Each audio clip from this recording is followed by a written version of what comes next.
Olá pessoal, tudo bem? Tô trazendo mais um vídeo sobre a prova da Polícia Penal do Espírito Santo, como também da prova do IASES, que vão ser aplicadas pela banca IDCAP, ou seja, o vídeo nada mais nada menos é sobre a banca IDCAP e hoje sobre a matéria de língua portuguesa.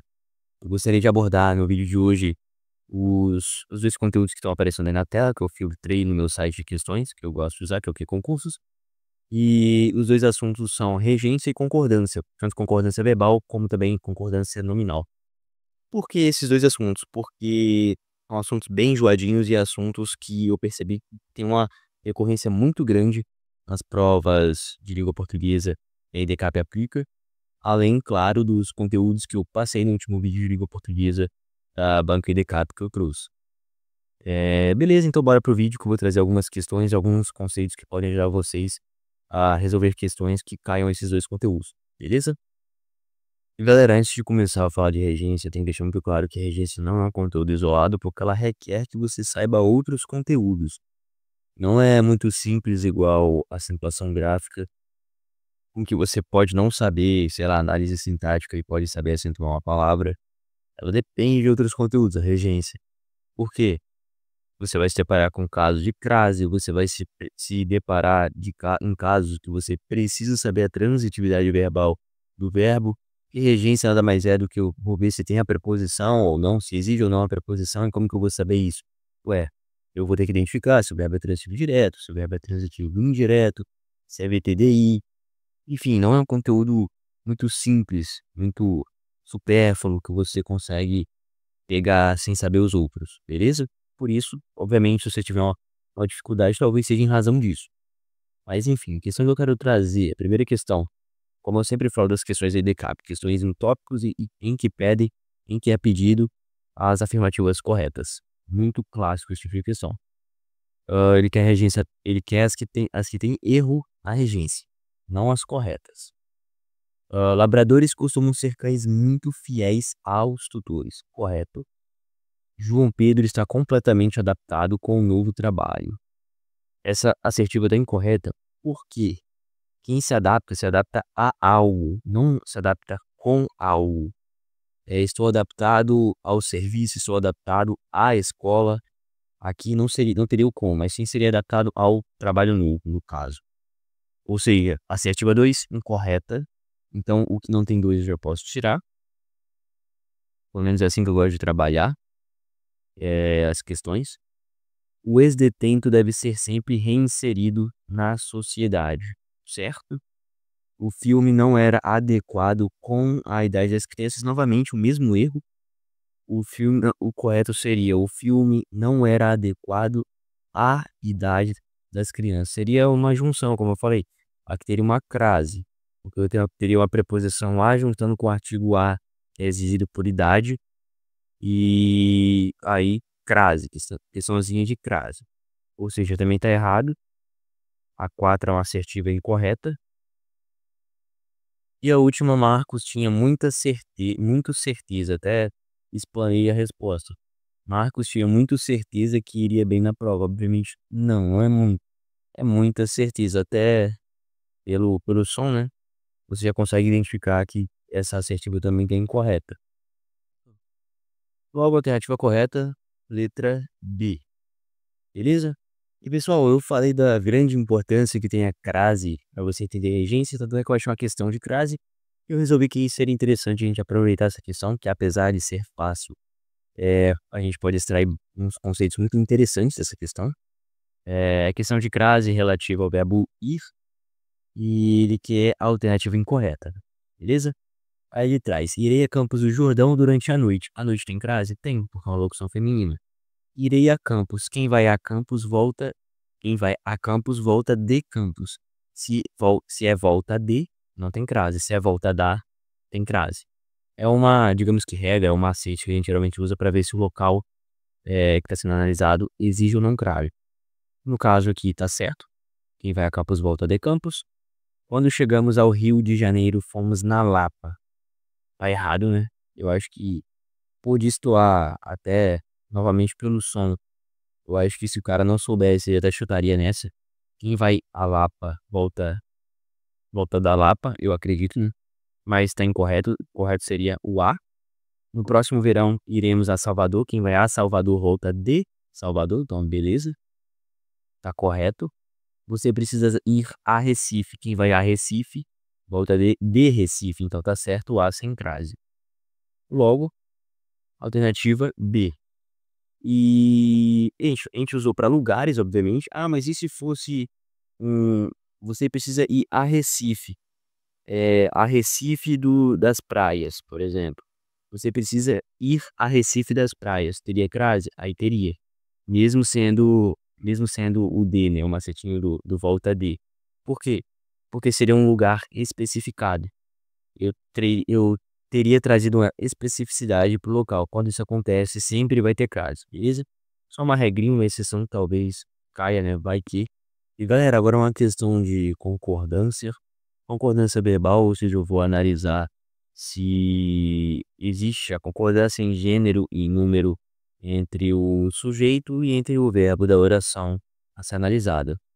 Ele quer a que está incorreta. Novamente, uma questão que pede a alternativa incorreta.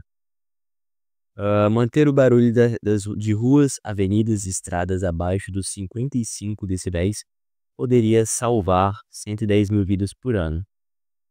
Beleza? Sujeito no singular, verbo no singular. Concordou. O problema é que, então, obviamente tá incorreto, porque eu quero a incorreta, não quero a certa. O problema é que só na Europa quase 150 milhões de pessoas são submetidas a níveis de barulho que ultrapassa esse limiar pelo fato de elas morarem na expressão, blá blá blá, beleza. Eu peguei sujeito, que seria níveis de barulho, mas o núcleo do sujeito seria níveis. Níveis que ultrapassam, obviamente não, seria níveis que ultrapassam. Então, a gente vai ficando com essa por enquanto. Com o passar do tempo, essas sensações se tornam, beleza, crônicas e promovem liberação de substâncias que machucam, correto? Praticamente tudo no plural e tudo concordando no plural. Verbo e sujeito no plural. Essas foram algumas apresentadas pelo pesquisador Thomas não sei o que, da universidade, durante uma sessão científica, sessão realizada na sexta-feira no Congresso. Beleza. Acho que deu para entender, né? Se eu tenho, meio óbvio, se eu tenho o sujeito no singular, eu vou ter, obviamente, o verbo no singular. Sempre, óbvio que não. Eu tenho exceções. Deixa eu só marcar essa alternativa, letra B. Quais são as exceções? As exceções são basicamente quando tem uma inversão da ordem, ou seja, ele sai da ordem direta. Quando eu começo, por exemplo, com um verbo e o sujeito aparece depois. Exemplo: foi à praia o cachorro, o periquito, o papagaio, o irmão, a irmã. Ou foram à praia o cachorro, o papagaio, o periquito, a irmã, o irmão. Qual das duas estão corretas? Ambas estão corretas. Porque a regra é facultativo. Você pode usar tanto o plural quanto o singular. O verbo pode vir no plural ou singular quando ocorre essa inversão da ordem. E quando os sujeitos são sinônimos. Quando tem o sujeito composto, óbvio, né? Tanto nessa hipótese quanto na hipótese que eu acabei de falar. Se eu tenho sujeito composto que é sinônimo ou gradativo, por exemplo, a clareza e a brancura me envolveu ou me envolveram, beleza? São sinônimos. Ou se eu tiver sujeitos gradativos, o grande e o gigante, são esses os casos em que eu tenho essa faculdade de escolher entre o singular ou o plural. Fora isso, é só analisar. Poxa, sujeito tá no plural, verbo no plural e singular vice-versa. Só quando o sujeito é simples, que não importa, mesmo com inversão, mesmo com qualquer outra modificação, eu vou ter que concordar. Beleza? Muito curto, muito simples e sucinto de explicar os quesitos e as nuances da concordância que podem cair na prova da IDK. E galera, eu acho que eu consegui passar uma boa noção do que pode vir a ser cobrado na regência e concordância. Novamente, eu ressalto dois conteúdos fundamentais para você aprender e possivelmente acertar questões na prova relacionadas a esses dois conteúdos. Dois não, né? Três, por causa que tem concordância nominal também. E outra coisa muito importante que eu gostaria de colocar para você à sua disposição para assistir o vídeo é não só avaliar e olhar e analisar as provas anteriores, tal como eu faço aqui, como também avaliar a última prova da EDCAP do concurso de agente socioeducativo, que é o concurso do IASES, que também vai ser aplicado novamente pela EDCAP. Eu não falei isso nos vídeos anteriores, mas é só você abrir o Google, como eu sempre faço, escrever EDCAP, banca de concursos, e escreve a prova do IASES. Aí você vai clicar na prova de agente socioeducativo. Por que essa prova? Porque é o modelo mais próximo que a gente tem de provas policiais aplicadas pela EDCAP. EDCAP não costuma aplicar provas de concursos policiais ou militares. Eu acredito que tem essa de socioeducativo, tem outra de socioeducativo, acho que é do Ceará, alguma coisa assim, mas a prova veio com um modelo muito, muito estranho, por isso não recomendo tanto.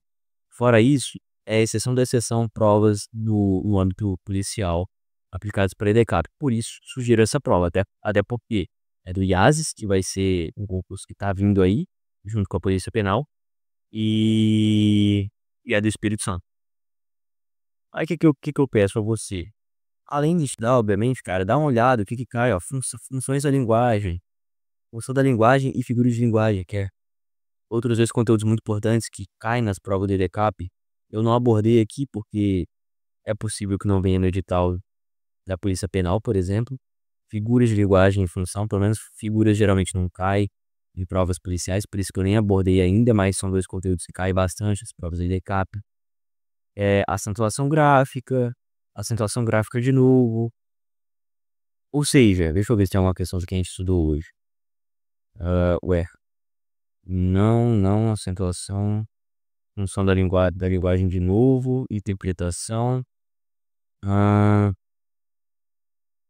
não, acho que não caiu nessa prova. Discurso direto e indireto, discurso, nossa, muita questão de figura e de função. E superlativo, morfologia, pronome, não. Pessoal, o que eu sugiro aqui? Achei. Para honrar o meu vídeo de hoje, achei a última questão. É uma questão de regência. Pessoal, tirem um tempo de vocês, analisem essa prova, porque eu acho que essa prova é totalmente a ver com o que a gente está estudando aqui, com o que a gente está dispondo a fazer aqui, beleza? Acho que vai ser muito útil cada um tirar sua própria conclusão, sua própria análise. Beleza? Espero ter ajudado no vídeo de hoje novamente. Valeu e até a próxima. Fui!